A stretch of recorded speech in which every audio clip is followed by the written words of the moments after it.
where we, I mean, you know, there's this saying I think that we know about, you know, that what is it? The earliest time to plant a tree was 20 years ago. The best time to plant a tree, yes. And the second one is now. Our sector's like that. You really need 10, 20 years. It needs to survive politics and the era and governments. We really need long-term tenure. And, but that's the only way that we can get a thriving biotechnology sector going on the continent. Lord Karen, your view on creating this enabling environment, because we've now established that this is really where our focus needs to be. In creating an environment? This enabling environment, yes. So I'm now proud to be chair of the International Chamber of Commerce, the ICC-UK, and the International Chamber of Commerce is the largest business organization in the world with 45 million businesses, all over the world, including here, and we have our Secretary General, John Denton, who's over here with us as well. We focus on trade, and we focus on championing business. Look at trade. How many SMEs export? Many more of them should export, and we should encourage them to export, and government can play a big role in providing the finance. When it comes to trade, digital trade, we've championed the way with the ICC. With digital trade, you can reduce what used to take 3 months of paper-based trading to 1 hour. You can save costs by 80%. You can increase productivity by 60%. This is there for the taking. In the UK, we passed an act in Parliament, in the House of Lords where I sit, on digital trade. Why don't we use it around the world? So that's one example. The next is when it comes to finance and collaboration and government working together with business and with universities. We haven't mentioned that. In your field, in the pandemic, when I was president of CBI, we had the UK government working with Oxford University, which then partnered with AstraZeneca, one of the largest pharmaceutical companies in the world, based in Oxford, but headquartered in Cambridge, and then partnering with the Serum Institute of India, the largest vaccine manufacturers in the world, to produce 2 billion doses of the COVID vaccine that saved I don't know how many millions of lives. And that came out of a collaboration of government, universities, business working together. When it comes to providing finance, look at the microfinance initiatives that exist around the world, including the famous one from Bangladesh from the Nobel Prize winner. Now, do you know the statistics on microfinance? Women borrow a lot of the money, and they pay back nearly 100% of that money.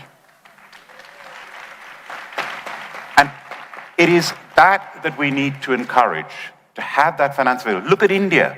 India, 1.4 billion people, has leapfrogged in terms of technology. India's digital identity cards that everyone in India has, but then you have digital payments that are better than anywhere else in the world. And what that means is it's inclusive. Anyone can use those digital payments. A person selling on the streets can use the digital payments. It brings in inclusivity when it comes to finance. So I want to end with this. The key role government has is to create the environment for business to flourish and to champion entrepreneurship. When I went to the UK in the early 80s, the UK was known as the sick man of Europe. Entrepreneurship was looked down upon. Since then, it has changed. And there was a glass ceiling for people from abroad like me who came as immigrants. They said, you'll never get to the top because you will not be allowed to get to the top as a foreigner. That was true in the 80s. Today, it's not true at all. That glass ceiling has been shattered. And we've got people from ethnic minorities reaching the very top in the UK in every field, including a prime minister of Indian origin in the UK. So this change in championing entrepreneurship where anyone can succeed has happened in the UK. We have more big companies, unicorns, than almost any other country in the world. The same thing has happened over here in South Africa. Yesterday, Professor Naidu, who's been chairing a lot of the panels, we're fellow Harvard Business School alumni, he gave me a case study on Nelson Mandela. And you look back at this country when I first came here in 1992, how before that, aspiration did not exist. You could not get anywhere in life. Today, you can get anywhere, regardless of race, religion, or background in this country. And that has changed. Now, if you have that aspirational attitude, our motto at Cobra Beer was aspire and achieve against all odds with integrity. And today we can aspire and we can achieve and we can get there and we can do it with integrity. And I make this final point. Mahatma Gandhi was a South African. And he went to India. And he's been a great mentor to so many of us, including to Nelson Mandela himself. And his favorite saying is this, if I may paraphrase, you have to believe Because your beliefs become your thoughts become your words become your actions become your habits form your character determines your destiny. And this country is destined for great things, as is Africa. Thank you, B20. Thank you, G20.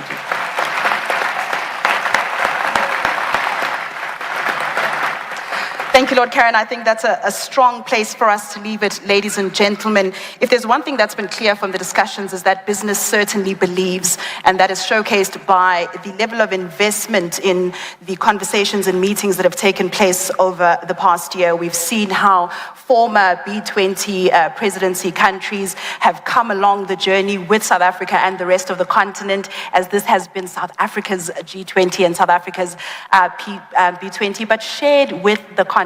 So it's been led from Africa and shared with the world. It's been an absolute pleasure. I think, thank you for leaving the room with a tone, South Africans will remember this, that says we are alive with possibility. And that is something that we can take over into the next few sessions for the remainder of the day as we hand over to government what is the business posture, and hopefully that is belief. Ladies and gentlemen, thank you very much. I am 𝐬𝐮𝐬𝐫𝐢𝐻𝐿. Thank you to my panel. Thank you. Thank you very much, 𝐿𝐿, as well as to our panelists for giving us some insight into a key conversation that has been held today, helping us contextualize just so much passion and energy and feeling and character that really helps us depict how best it is that we should be exploring on leveling up on the partnerships as well as new markets and opportunities we need to adapt to. For many of us here in the room, we might have heard some feedback regarding how best it is that we continue with the legacy of the B20. Now, this year, as we know, has been one particular year where we continue to seek some insight and partnership and feedback as to building up on the opportunities that have been made present. One thing's for certain is that we continue to hear from various participants within the business community as to how we build on the opportunities that lie ahead. So, our next session is one that's going to help paint clearer context and color regarding how best it is that beyond 2025, beyond the conversations that have taken place in this room, that fundamentally there is a legacy to B20 South Africa and B20 that is representative of the continent at large.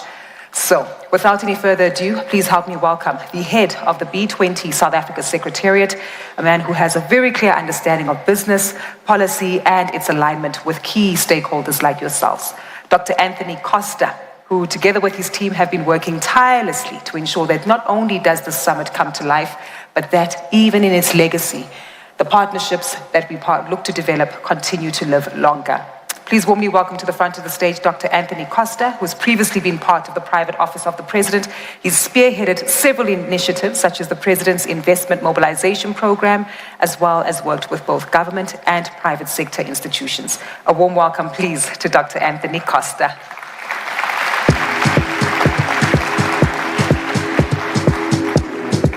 If this was television, we'd go to an ad break. However, Dr. Costa and his panelists will be joining us shortly, and I do believe to give us a greater level of, there he is. Thanks, Anthony.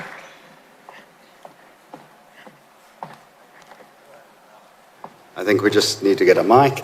Thank you, Gugu. Thank you. Good afternoon, ladies and gentlemen.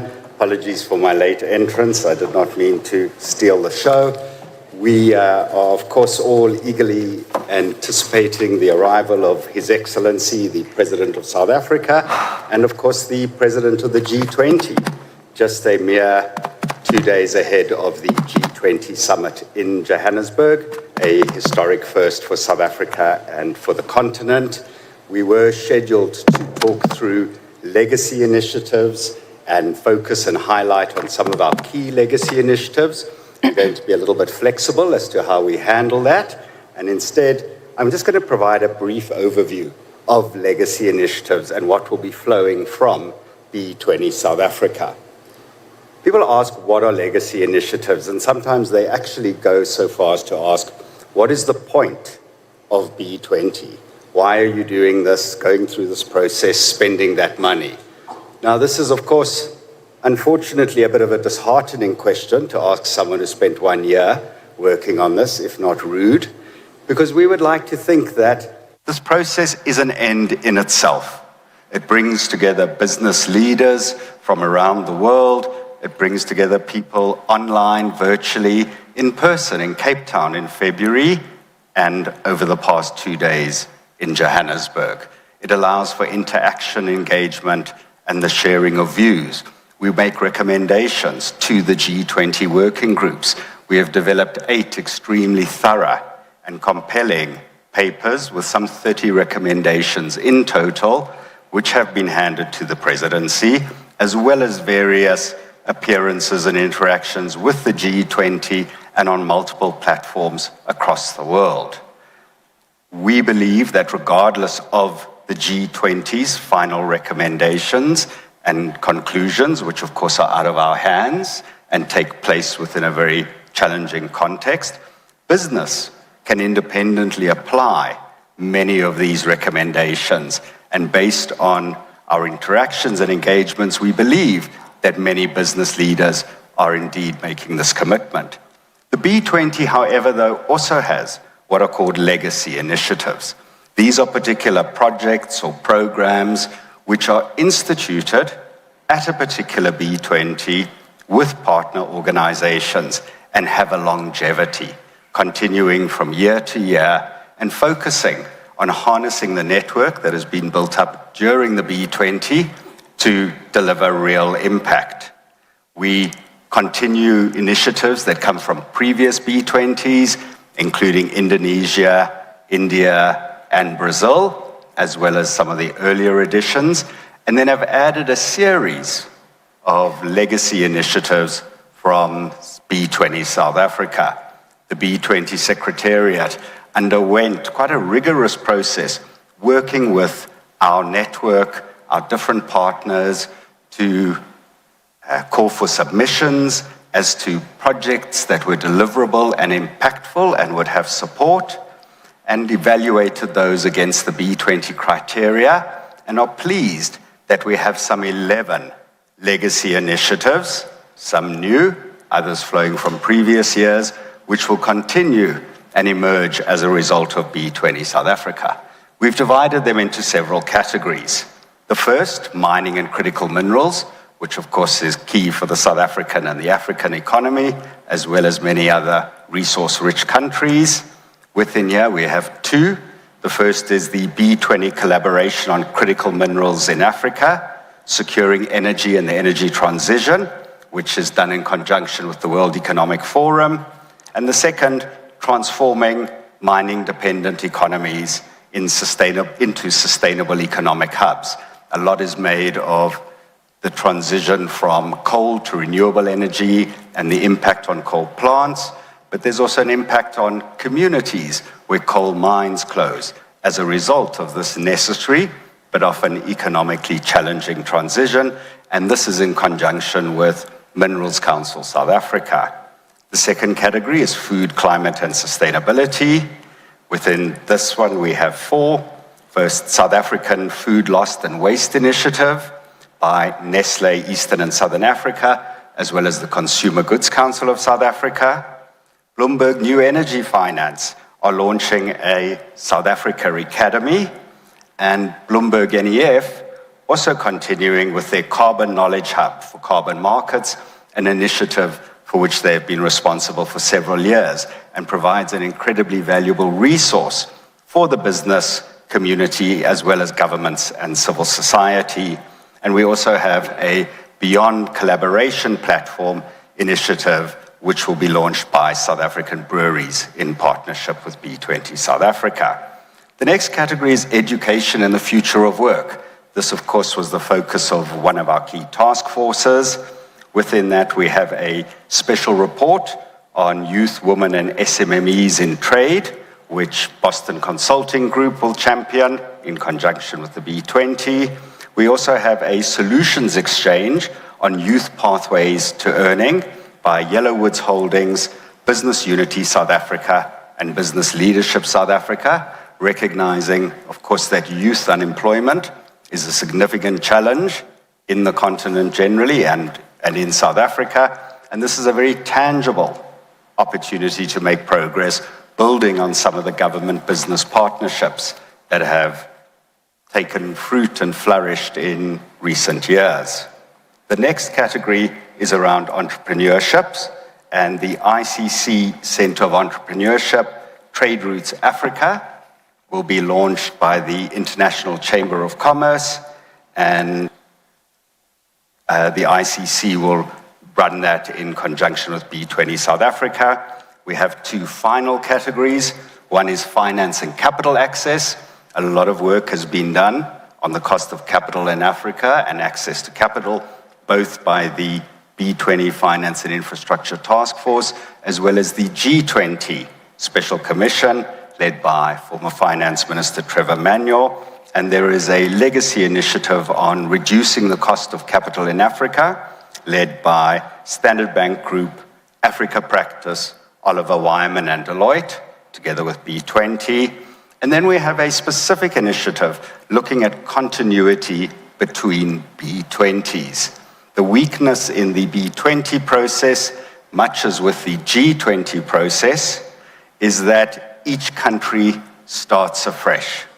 You've never done this process before. You learn along the way, particularly from previous hosts, such as Brazil in South Africa's case, who were incredibly helpful. You become very good, you learn from your mistakes, and then you never do it again.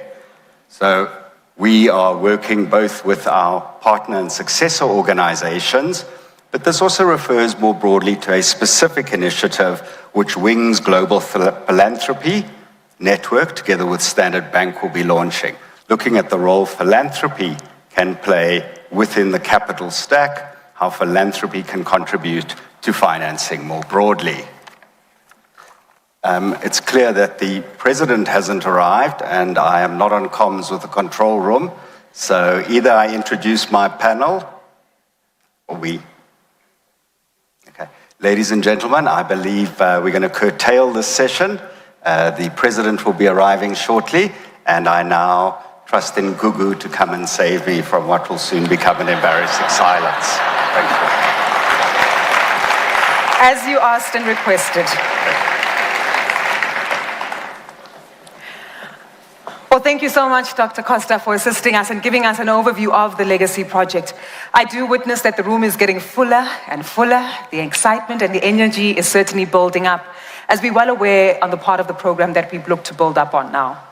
More than anything, we are ensuring the fact that we do and have a clear understanding of the legacy opportunities and projects that will continue, and we will hear further insight as to how this plays a critical role in not only South Africa's economy, but that of our G20 partners too, and B20 states. So this is essentially where we're going to get a better understanding of how these continue to expand further. One particular theme we've been hearing from many of the speakers, though, is that business is committed. If there's anything that we all walk away with, is a clear understanding that we are aligned. But one of the key themes that we need to be mindful of is the fact that politics and politicians do need to come on board. And as a result, this is where we're actually going to acknowledge, ladies and gentlemen, if we could be upstanding, as we're going to acknowledge the presence and the entrance of His Excellency, the President of the Republic of South Africa, President Cyril Ramaphosa. He is joined as well by the Minister of Trade, Industry and Competition.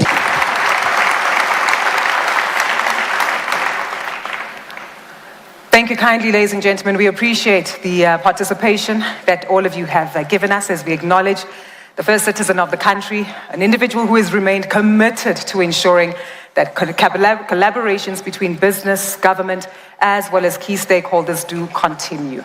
Well, it's with this said that we do want to ensure that we continue with this level of collaboration and camaraderie, and we will continue now with the legacy projects that we will hear from. However, to continue with the acknowledgement of active participation from government, which is keen, eager, and always been willing to not only lend an ear to business, but to collaborate with us, we will follow through now with an introductory speech as well as acknowledgement.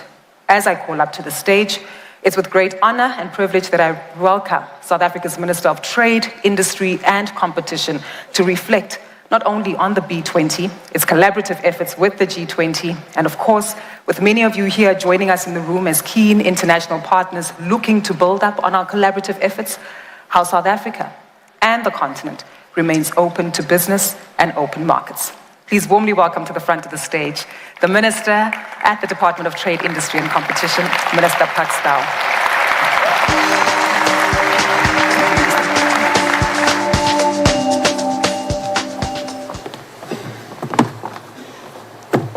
Thank you very much to our program director.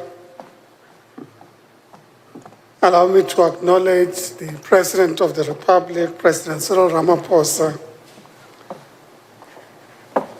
Excellencies, representatives of governments that are present here this afternoon, of course, our hosts, leaders of business, led by the President of Business Unity South Africa and President of the B20, and all other colleagues here present, business leaders, colleagues, ladies and gentlemen. Since Cabinet approved the hosting of South Africa's G20 presidency under the theme, Fostering Solidarity, Equality and Sustainable Development, we've worked tirelessly to reach this juncture. The theme has guided the priorities of the working groups in both the 𝐬𝐮𝐻 and finance tracks and the trade and investment working group, and have informed the high-level deliverables of South Africa's G20 presidency. Ladies and gentlemen, South Africa has advanced its G20 presidency to advocate for and mobilize support for the developing economies of Africa and the Global South, building on the efforts and successes of the Indonesian, Indian, and Brazilian G20 presidencies to champion the developmental agenda. South Africa has played an important role in promoting the interest of the developing world in the G20, including encouraging G20 action on debt suspension for developing countries and advancing the G20 OECD initiative on base erosion and profit sharing, or rather profit shifting, predictable and sustainable financing for development, and addressing the critical issue of debt vulnerability of many countries of the Global South will remain a priority. Program Director, excuse me. While the challenges we face are common, their causes and consequences are unevenly distributed. Inequality poses a significant threat to global economic growth, development, and stability, as the disparities in wealth and development within and between countries are both unjust and unsustainable. A lack of predictable and sustainable financing for development and climate action exacerbates these inequalities. This is worsened further by polarized ownership patterns of critical resources for development, extreme vulnerability to pandemics, and other global health emergencies. These challenges are difficult to overcome given crippling sovereign debt levels that force many countries to sacrifice their development obligations to service unmanageable debt.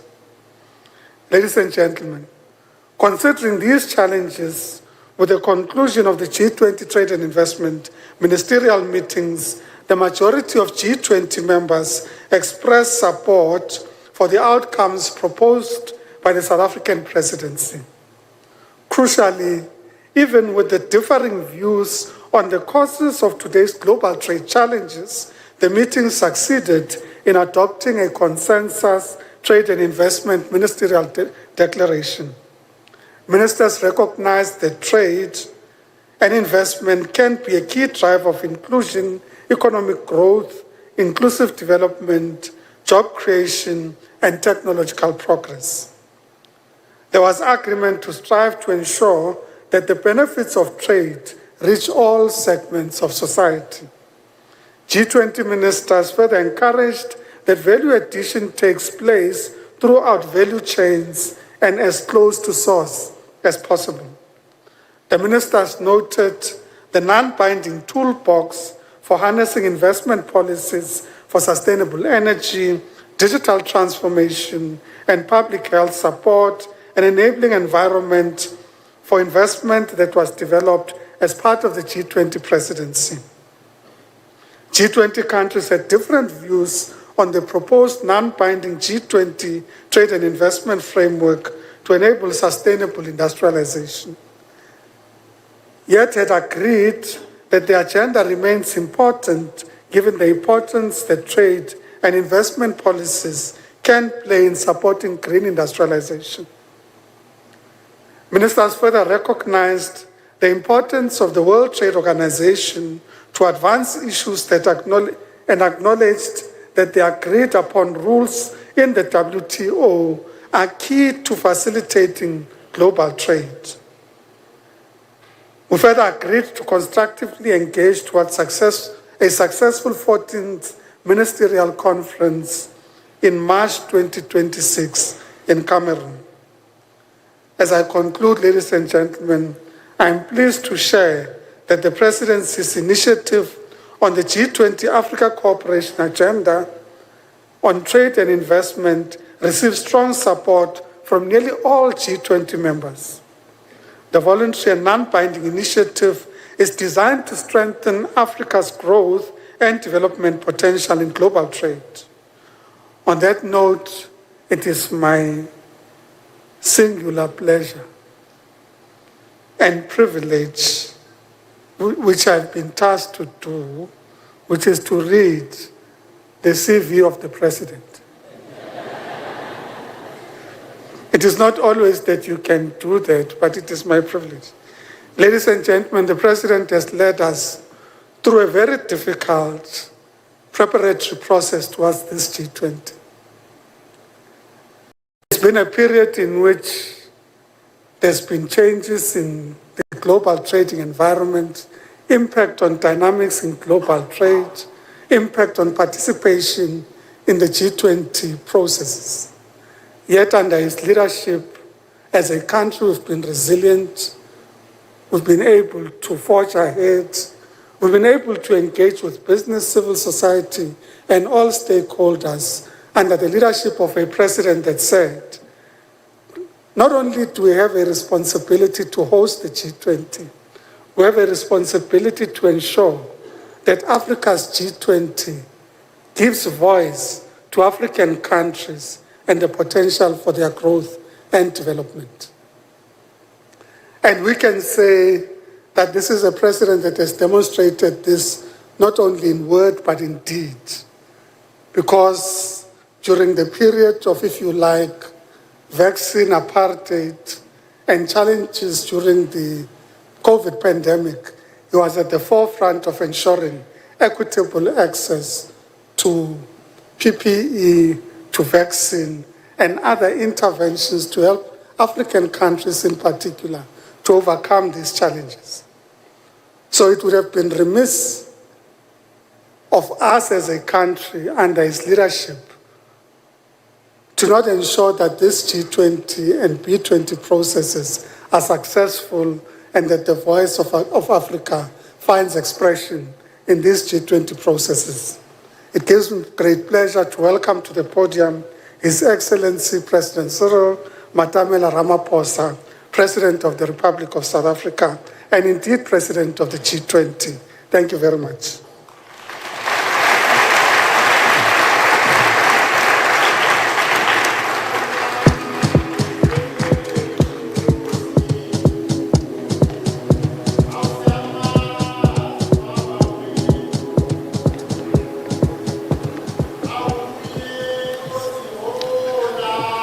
Thank you. Let's be seated, please.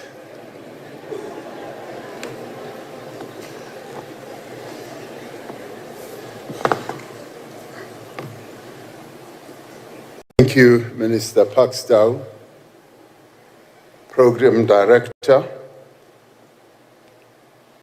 B20 co-chairs, Ms. Nonkululeko Nyembezi and Mr. Mpolisi Gocho, B20 South African Sherpa, Mr. 𝐾𝐨𝐧'𝐭, Minister of International Relations, and Minister of Finance, Minister of Trade, Minister of International Relations and Cooperation is called Ronald Lamola, and the Minister of Finance, Enoch Godongwana, AU and EU commissioners, members of the local Business Advisory Council, members of the International Business Advocacy Council, and members of the International Business Advocacy Caucus, ambassadors and high commissioners here present, and B20 Sherpas and delegates. Distinguished guests and friends, it's a real joy to be amongst you here. I've made it a bit of a habit these days that as I walk into meetings, I want to read the audience and test the temperature of the audience. And as I walk in, particularly when I have to be amongst business people, as I enter, I immediately have a sense that there is a wonderful smell of money.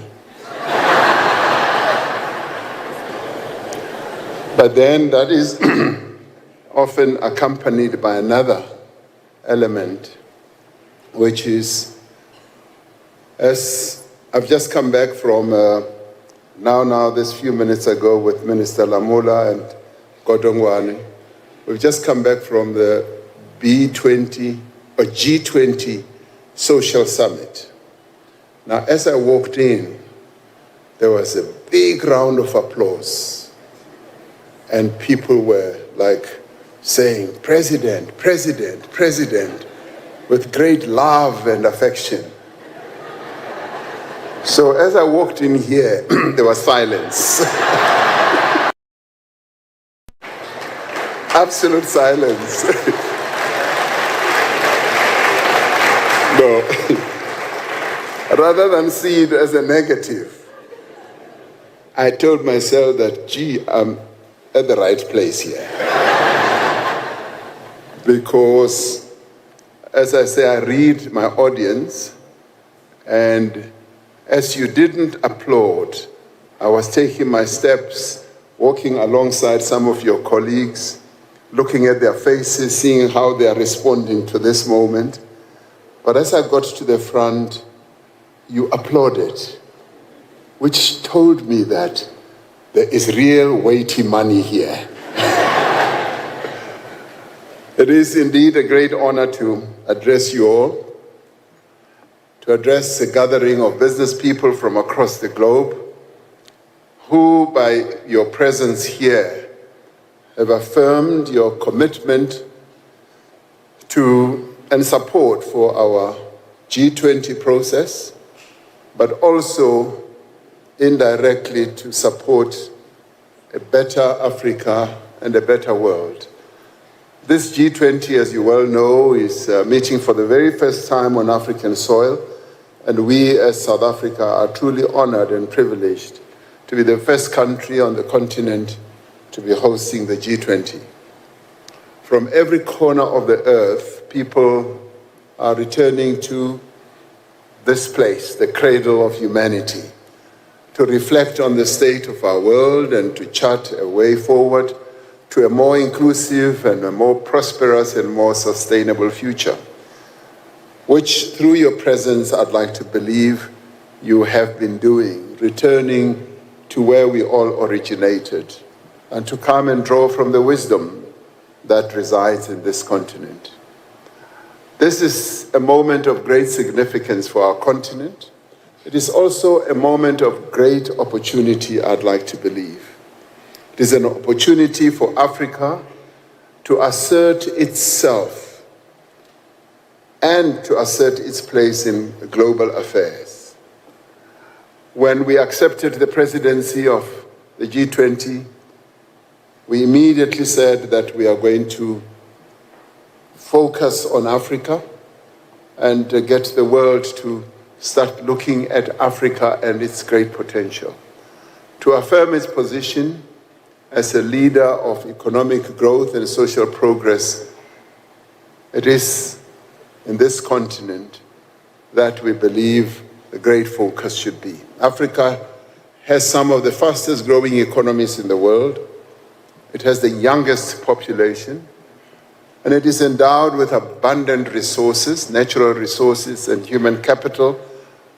It is also endowed with critical minerals that will build the economy of the future, and with the fertile lands that can feed the world, as well as having the sun and the wind that will power revolution in energy. The African Continental Free Trade Area provides an unprecedented opportunity to harness these resources for the good of the people of the continent. It promises a new era of trade, of investment across the borders that had so far been held back. The Africa Continental Free Trade Area promises greater alignment of rules, of regulations, of standards, as well as of laws. It promises the seamless movement of goods and the provision of services across a market of 1.4 billion people. As the work done by the B20 has made clear, Africa has the potential to be the next frontier of global production, commerce, as well as innovation.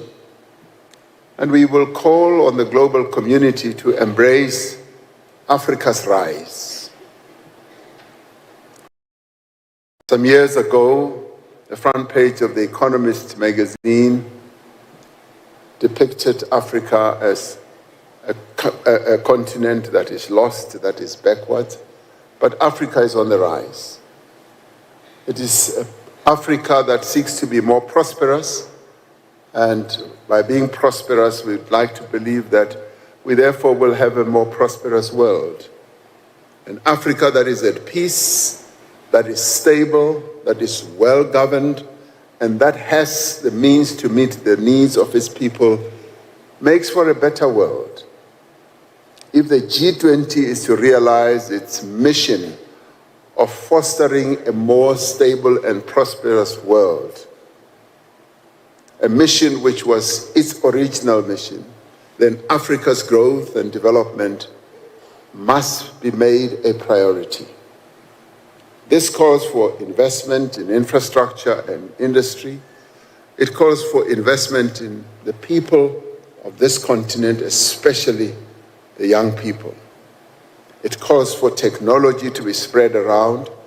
It calls for a massive increase in finance for climate action and a just transition for African economies. Now, Africa's growth and development calls for a more deliberate and more decisive action towards debt sustainability on the African continent. Many African countries are unable to invest in their people, they are unable to invest in infrastructure or in productive activity because of the cost of servicing their debt. Removing their burden of debt will unleash the potential of many African economies and the contribution that they can make to global growth. This task has been bolstered in recent days by the release of the report of the Africa Expert Panel that is chaired by former South African Finance Minister Trevor Manuel, whom we asked to corral a number of experts, both on our continent and outside of our continent. The panel's report highlights the high cost of capital that is faced by African countries, which are higher than in other regions with similar fundamentals. It recommends measures to mobilize significantly more concessional funding from multilateral development banks and African trade and finance institutions. The report says that we need to address biased risk perceptions of Africa by mandating greater transparency and accountability from credit rating organizations or agencies. Taken together, the detailed recommendation of the expert panel could create the conditions for an investment boom on our continent. Through its deliberations over the past year, the B20 has done much to reinforce the value of Africa's rise.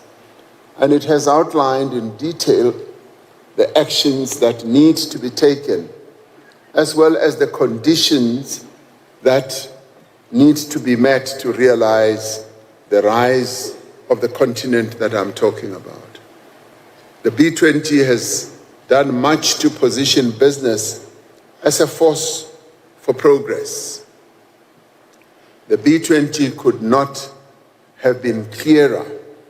The global business community is prepared, is willing, and able to drive inclusive growth, sustainable growth, and resilient growth as well.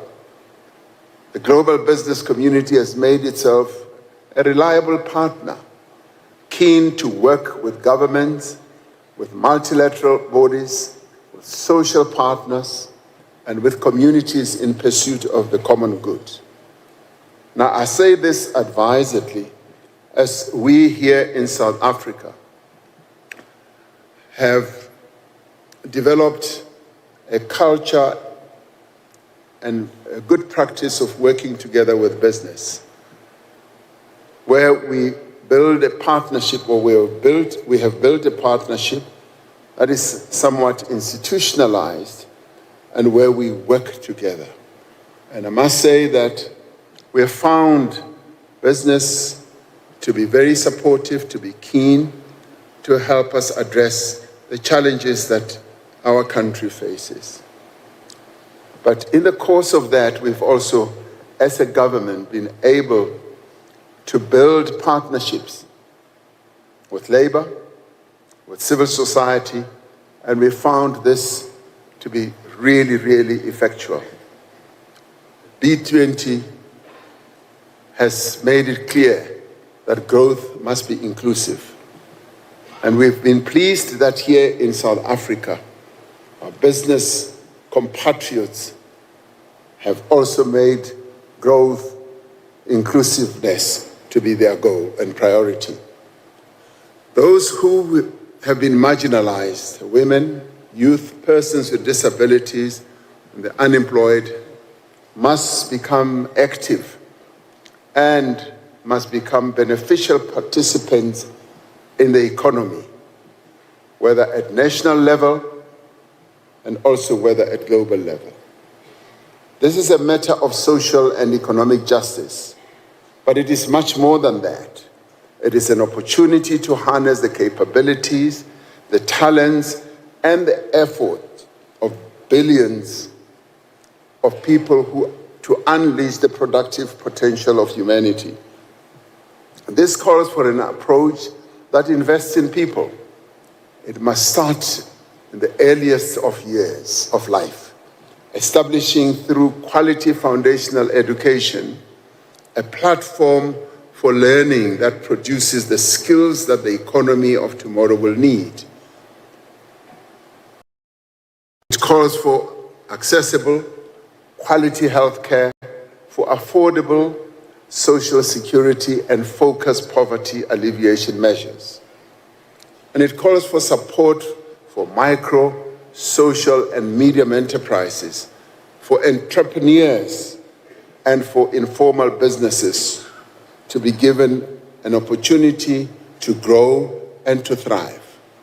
Workers need to be skilled and reskilled, as well as upskilled, as methods of production change, as new industries emerge, as old industries decline, and as technology advances at an ever-increasing rate. The B20 has said that growth must be sustainable.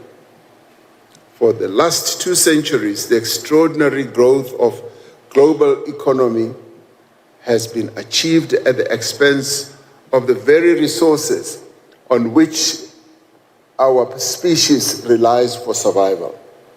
We now know that unless we change course, urgently for that matter, as well as resolutely, the conditions of life on this planet will become intolerable. The move to a low-carbon economy cannot be delayed. Indeed, it must be accelerated. As we undertake this transition, we must be sure not to further deepen inequality between and within countries. We cannot disadvantage those countries that bear the least responsibility for climate change, yet are today most vulnerable to its effects. We therefore need a massive increase in financial support for just and inclusive transitions in developing economies. We must share knowledge and expertise as well as technology to address the challenges that those countries will face. At the same time, we must be wary of unilateral trade measures that seek to promote cleaner energy, but that further restrict fair market access for economies that are still developing and growing. We need to pursue fair, transparent, multilateral trade agreements that do not punish countries for a climate crisis that they did not create.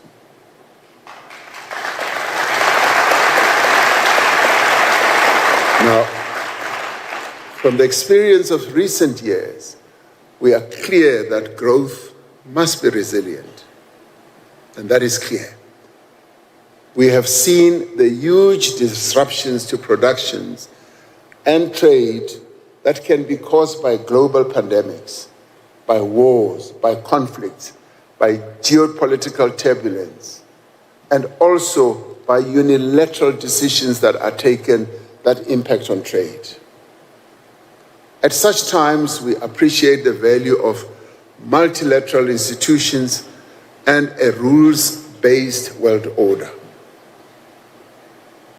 And as we have become democracies, particularly in the Global South, we were fed the message that you need to have rule of law, you need to embrace values, you need to have good governance.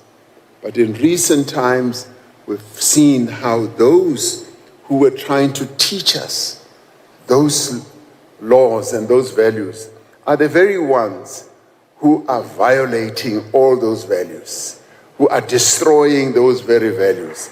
And we ask ourselves,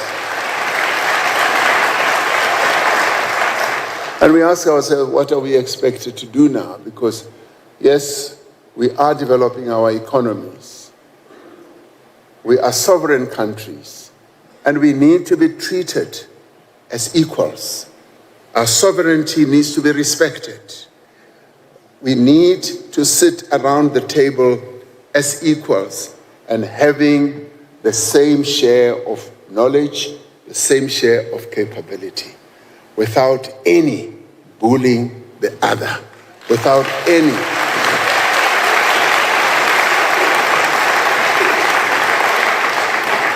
For in the past, for most of us in the Global South, we were colonized. We were not even allowed a moment around at the table.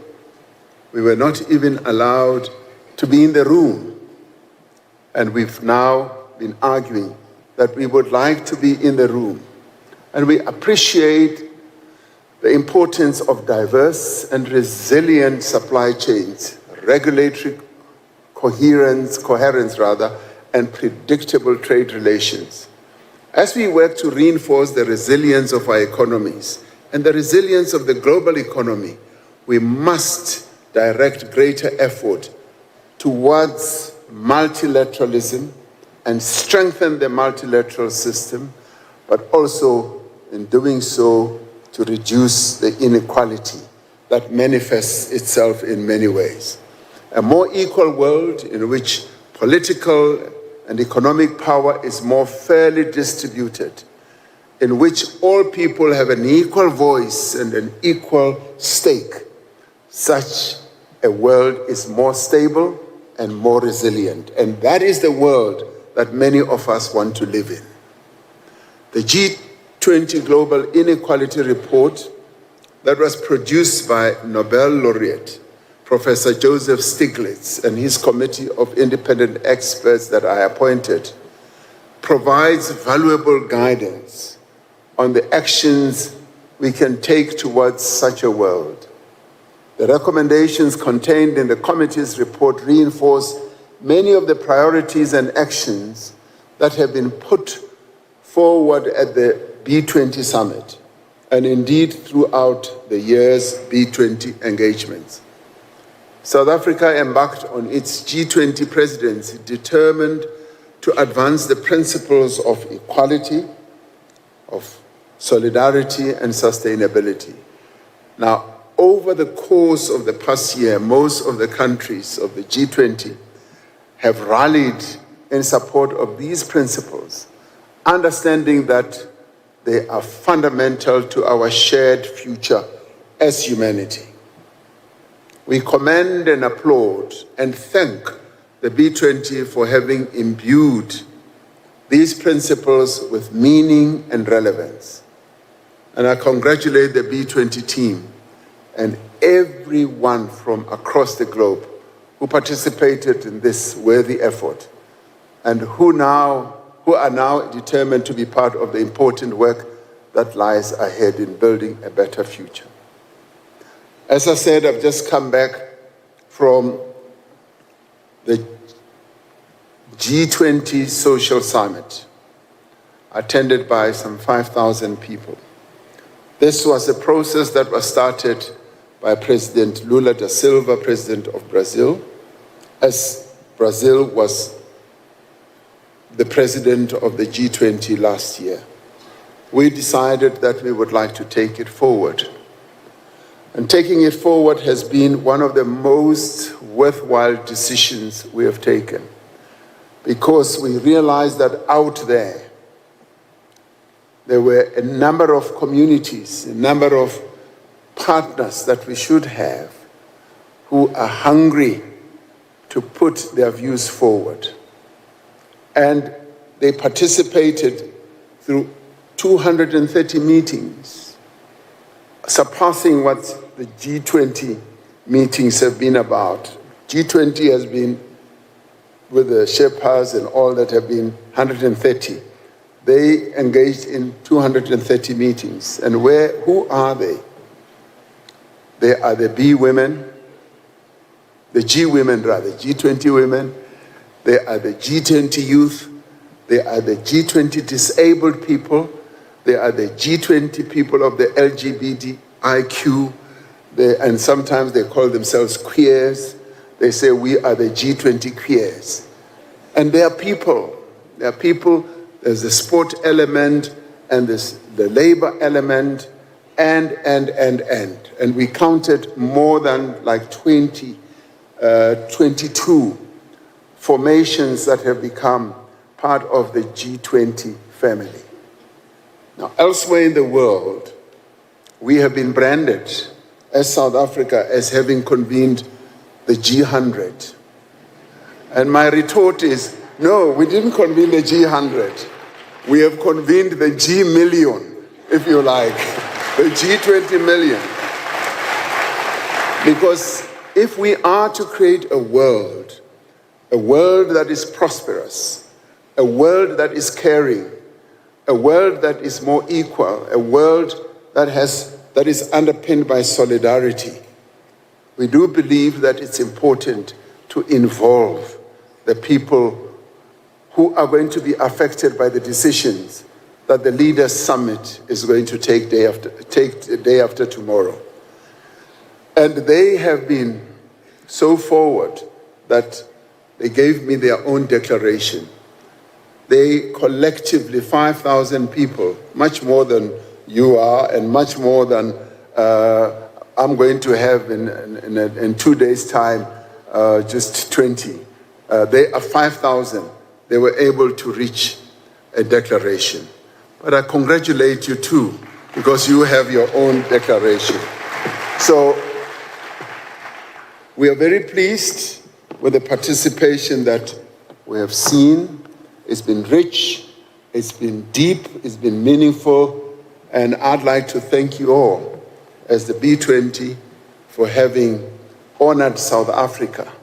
By your participation, I believe 45% of the people participating here are from other lands or other countries.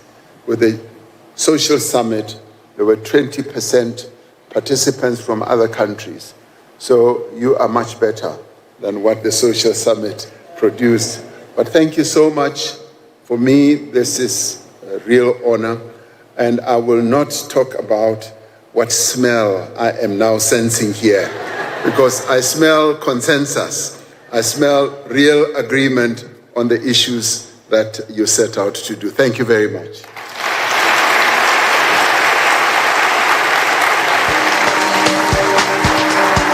Mr. President, we thank you and we appreciate you for your contribution. We don't want you to go too far and would actually kindly request that you make your way back to the center stage, sir, for a photo opportunity and a momentous occasion to mark the significance of the B20 South Africa Summit. At this same juncture, I'd like to welcome back on stage 𝐬𝐮𝐻𝐾𝐭, who joins us as the co-chair of the B20 South Africa. He's not alone, he is accompanied by Amanda Clark, the CEO and President of the US Chamber of Commerce, helping us on stage and joining us as well for this momentous occasion. This is fundamentally what we have gathered for, ladies and gentlemen, as our three guests do join us here in the front of the stage. Suzanne Clark of the US Chamber of Commerce, 𝐬𝐻𝐾𝐿, who is the co-chair of the B20 South Africa, together with His Excellency, the President of the Republic of South Africa, President Cyril Ramaphosa. As many of you have your phones out and marking this moment in history, I do want to take you back to the opening statements that we had shared at the opening of the B20 South Africa Summit. I had a talking stick in my hand. A stick at the time that has mentioned is one that does symbolize authority, respect, and ongoing conversation. It symbolizes the opportunity to openly and publicly respect a considered point of view. Well, that particular stick makes its return to the stage, and this time there are two, highlighting the importance and critical nature of bilateral agreements and partnerships that will take place. At this juncture, I'd also like to invite 𝐬𝐻𝐾𝐿 to actually hand over this talking stick together with communique that has been developed by B20 South Africa, and sharing this not only with our counterparts from the US Chamber of Commerce and Industry, but also our President. 𝐬𝐻𝐾𝐿, the honor and the privilege is all yours, and of course we continue to hand over a moment of significance given the B20 South Africa communique and the talking stick as a representation of us extending this communique with our leadership here in South Africa. If we could have a moment to acknowledge this profound opportunity and partnership.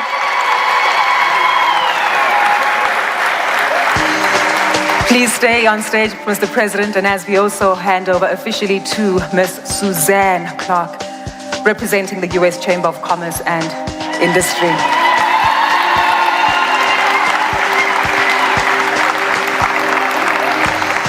If all three of our speakers could actually join us for another photo opportunity, again, recognizing this momentous occasion, a significant occasion where B20, held for the first time on the African continent under African skies, being handed over as a representation of our partnership with our peers in the global north, partnering with the peers on the global south.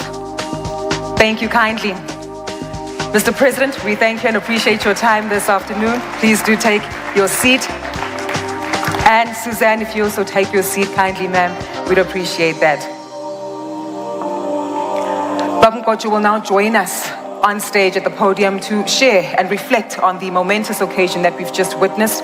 This will give us clarity and context regarding not just the handing over of the talking stick, but deeply, truly, what it represents together with the B20 South Africa communique. Can we please acknowledge 𝐬𝐻𝐾𝐿, who will be followed by Ms. Suzanne Clark.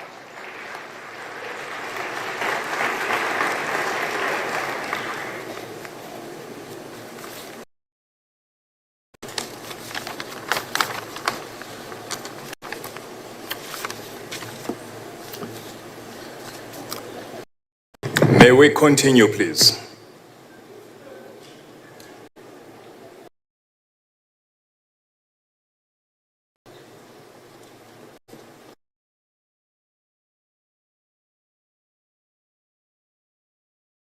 May we continue, please?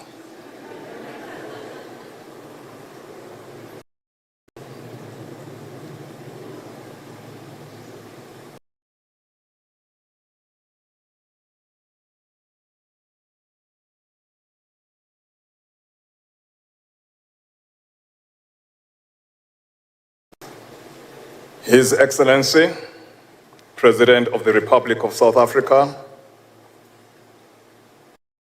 and President of the G20, Cyril Ramaphosa, Minister of International Relations and Cooperation, Ronald Lamola, Minister of Trade,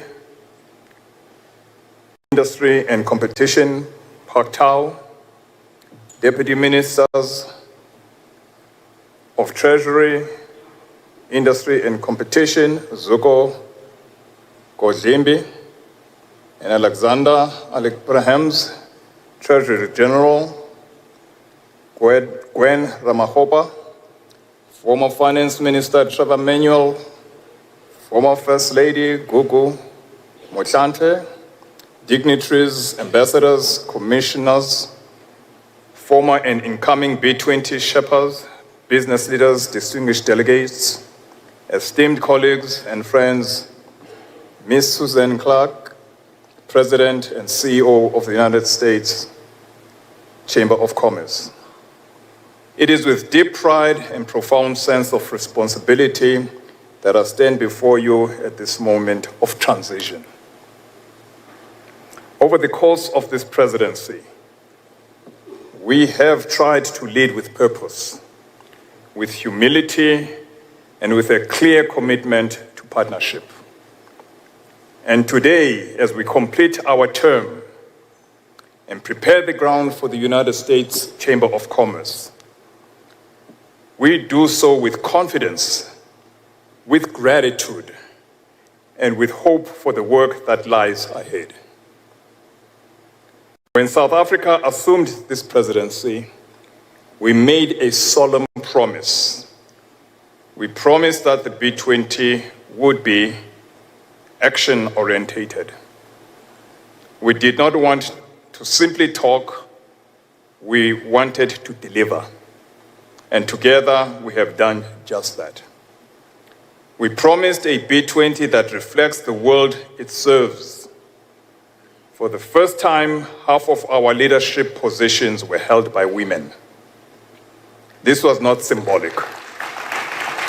It was a milestone that must endure because inclusivity is not a choice. It is a necessity for progress.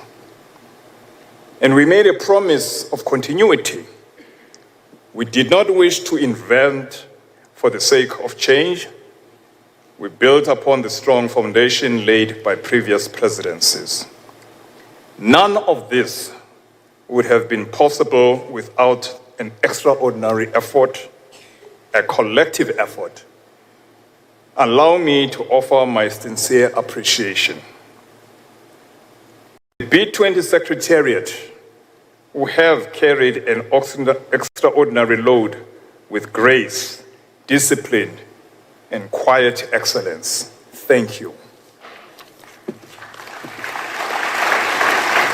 To our task force chairs, co-chairs, and deputies who provided leadership and steady guidance, and to every task force member across the world who contributed their time and expertise in both in-person and online, we're deeply grateful. The International Business Advocacy Caucus and the Local Business Advisory Council, thank you for your counsel, your consistency, and your commitment to the strengthening the impact of this presidency. To our partners and sponsors who supported and enabled us to build a presidency of real substance, thank you for believing in the purpose of this work. To our host organizations, Business Unity South Africa and Business Leadership South Africa, led by Khulekani Mathe and Ms. Mbusi Mavuso, your steward and commitment have anchored this presidency. Allow me to also recognize our head of secretariat, Dr. Anthony Costa. His leadership, the discipline and service he shaped this presidency in ways that will be left long beyond today. And to my brother, 𝐾𝐨𝐧'𝐭, our B20 Sherpa, thank you for accepting this mandate from the BUSA board and carrying it with conviction, integrity, and resolve. I'm sure you don't regret that you didn't go for retirement. And allow me to express something personal to my sister, my friend, and co-chair, �𝐿𝐻𝐫𝐫𝐞𝐭. It has been the hour of a lifetime, a real honor to serve alongside you. We hand over to the United States, not as individuals, but together as partners who have worked and walked this journey side by side. Now, we entrust this presidency to the US Chamber of Commerce. We do so with pride in what has been achieved and with trust in what will be carried forward. We have every confidence in you, Susan, and in your team. The world is watching the next steps with great interest. The responsibility is immense, but so too is the opportunity.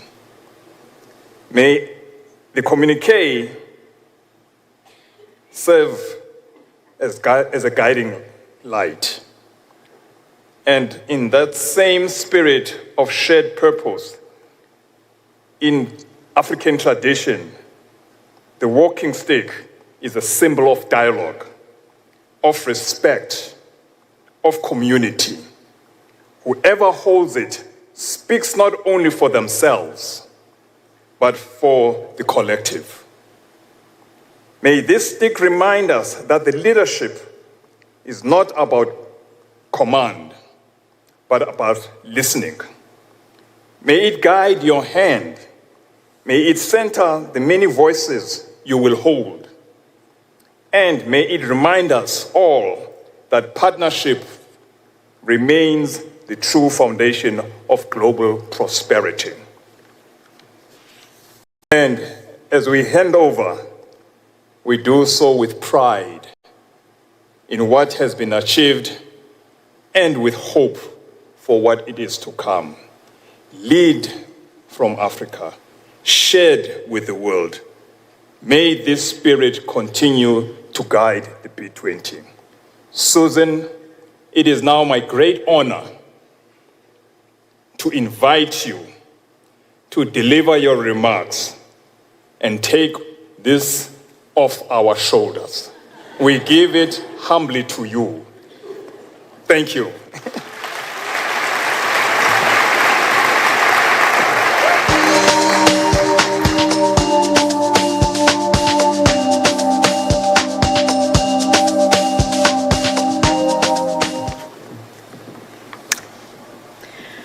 Thank you so much, Chairman 𝐬𝐻𝐫𝐿, for your leadership and for your friendship. I want to thank both of the chairs for their exemplary work and the entire South Africa team for putting on such a wonderful B20, not just these few days, but the work of the whole year. Thank you so much. Last year, so many of us were together in Brazil, and the South African co-chairs made me commit multiple times to being here this year, and I am delighted to have fulfilled that commitment. I must also say that I'm extracting the same commitment from both of you and 𝐾𝐨𝐧'𝐭 that you will be with us in the United States next year. I say that among all of your brothers and sisters.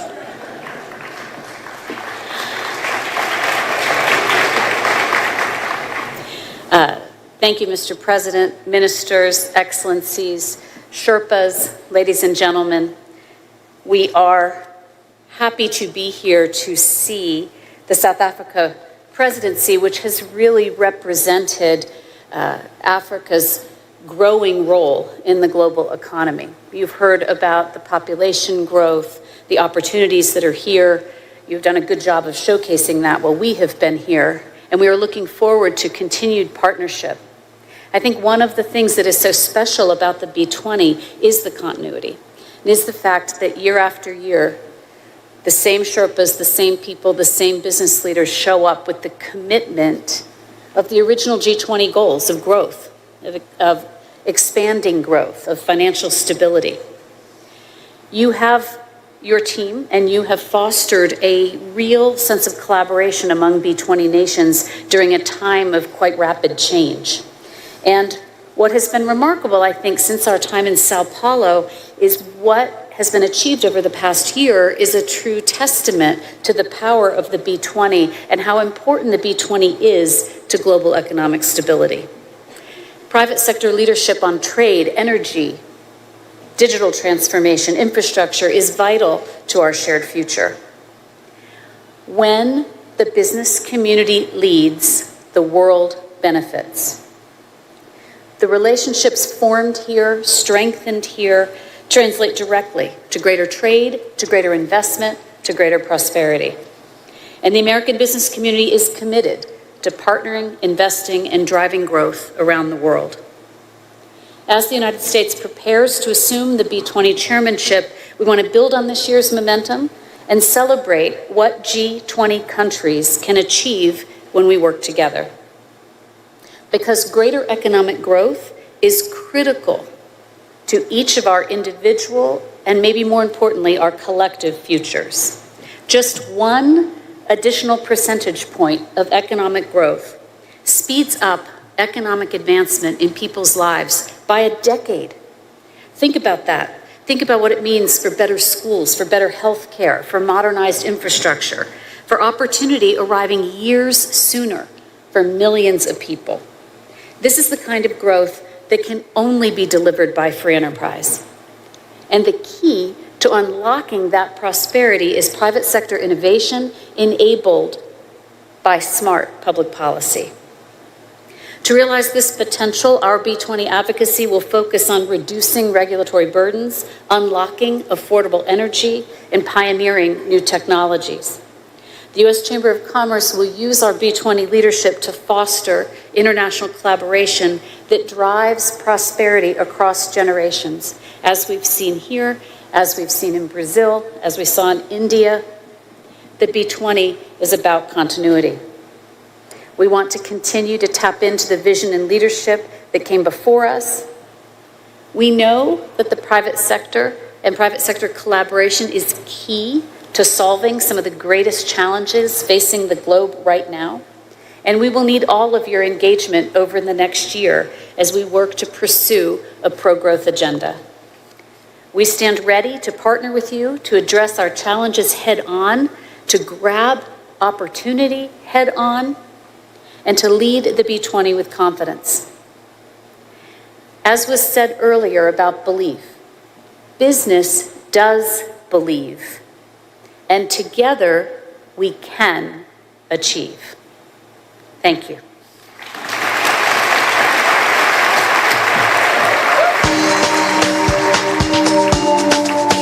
Thank you kindly, Ms. Clark, for giving us feedback and, of course, a better understanding of how the momentum will continue.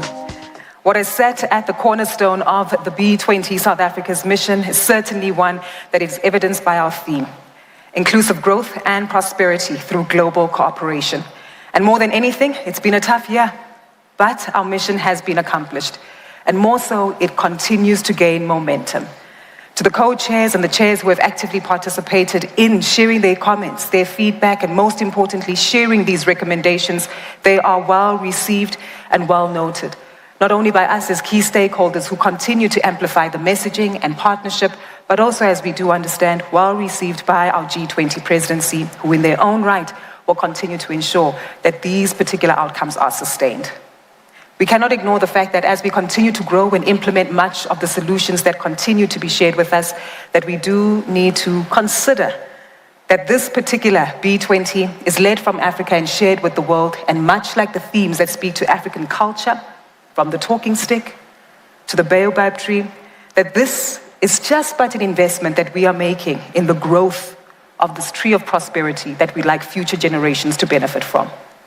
So as we prepare to close off today's summit, pass on the baton to our peers on the global stage, but yet continue to partner with key players in the local and continental environment, I'd like to welcome back to the stage someone who has shown his dedication and commitment to the B20 from day one.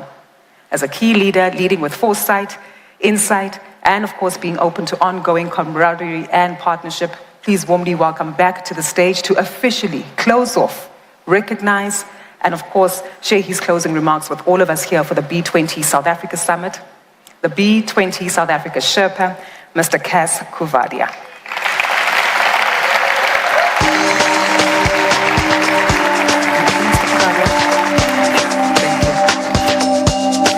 From my evening further. Thank you. Okay, before I go into my talk, I just want to say that we opened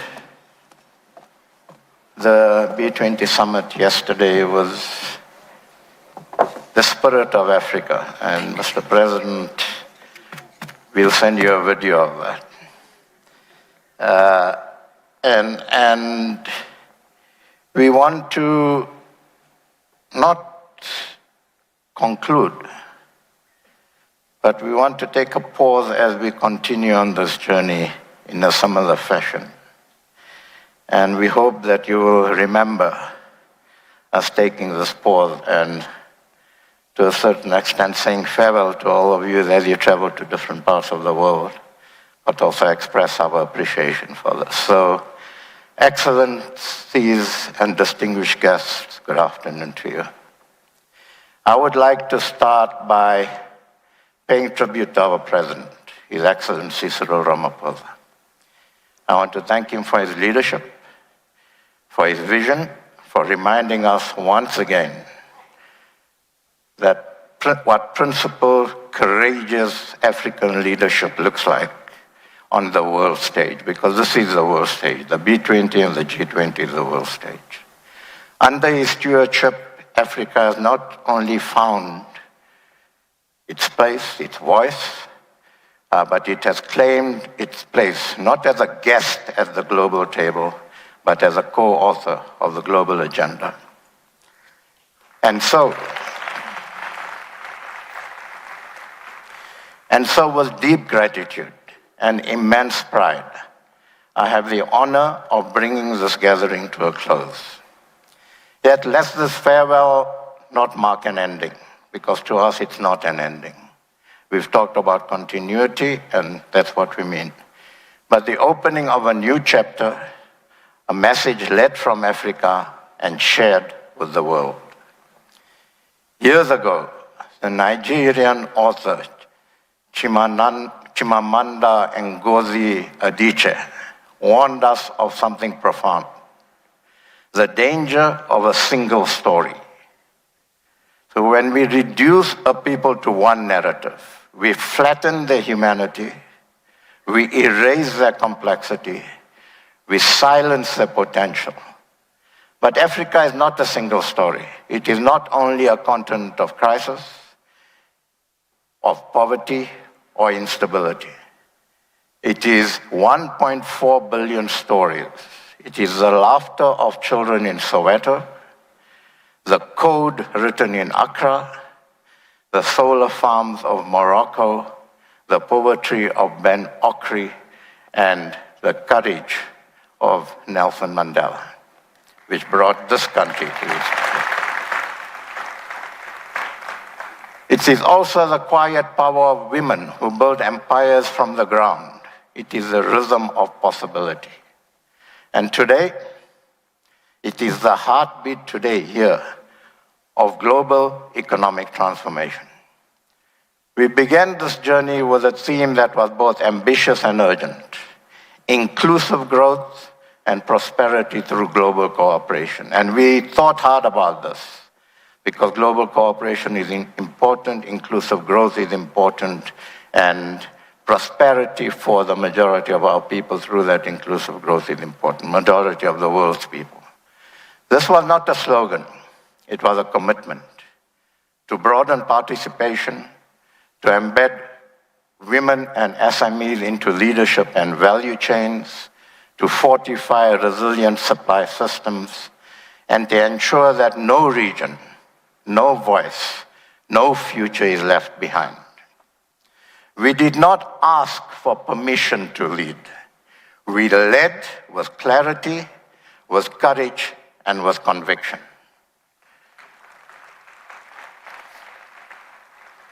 Since our inception, the world has shifted.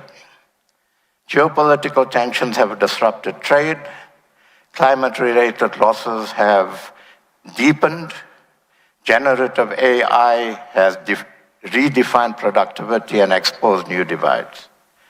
But within this complexity lies a profound opportunity to reimagine the partnership between business and society, to forge a new model of growth, one that is inclusive, sustainable, and future-ready.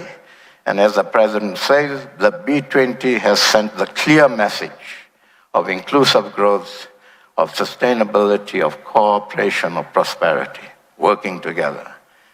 Africa has shown that through its challenges, it finds the strength to seize opportunity, an opportunity that serves as the engine of prosperity and inclusion.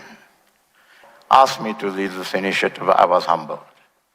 It has been one of the greatest honors of my professional life. I have witnessed the extraordinary capacity of African business leaders to engage with global peers, not as recipients of change, but as agents of it. I have seen the pride with which South Africa has carried this responsibility and the earnestness with which our partners have responded. Leadership is not about commanding attention. It is about convening purpose, listening across differences, building bridges where there are divides, and holding fast to the belief that progress is possible even when the path is steep.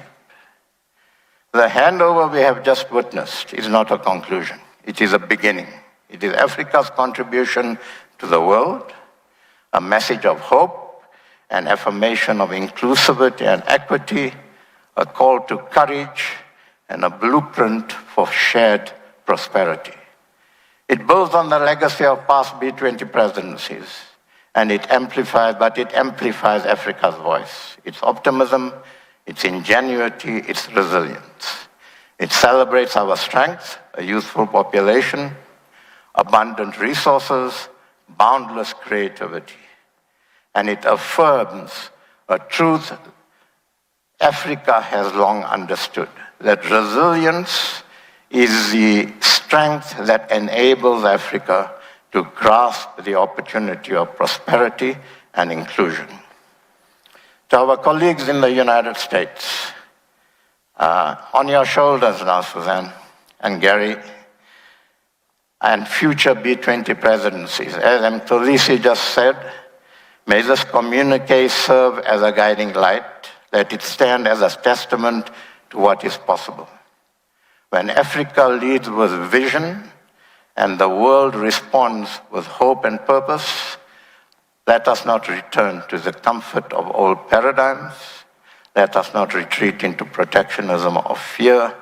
Let us, in the words of President Nelson Mandela, reflect our hopes and not our fears. I close with the words of the great African poet, Ben Okri. Our future is greater than our past. We are the miracles that must make the world anew. So friends, let us be the miracles.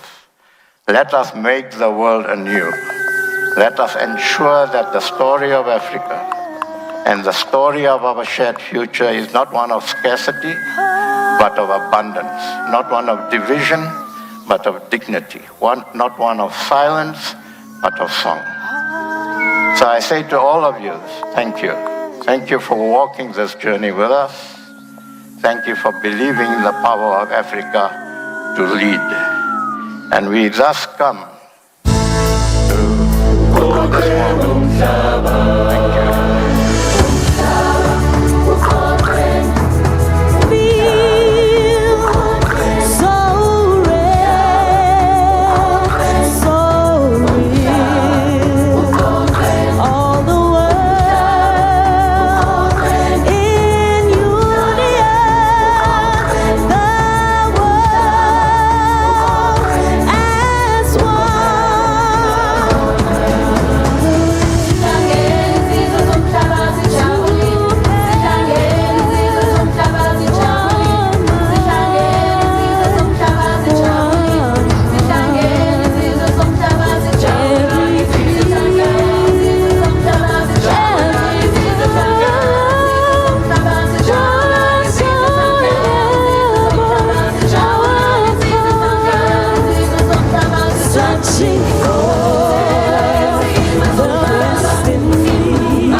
Here's what could happen if you don't have a will. 1. Good afternoon, viewers at home. My name is Her Royal Highness Nosipho Mthembu. I am from 𝐼𝐻lubi Royal Kingdom. That's where my mother.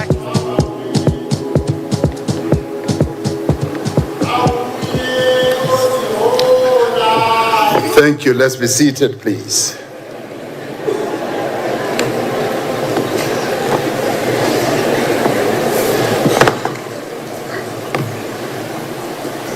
Thank you, Minister Paxdau, Program Director, B20 co-chairs, Ms. Nonkululeko Nyembezi, and Mr. �𝐃𝐨𝐧'𝐭. B20 South African Sherpa, Mr. 𝐾𝐨𝐧'𝐭, Minister of International Relations and Minister of Finance, Minister of Trade, Minister of International Relations and Cooperation is called Ronald Lamola, and the Minister of Finance, Enoch Godongwana, AU and EU commissioners, members of the local business advisory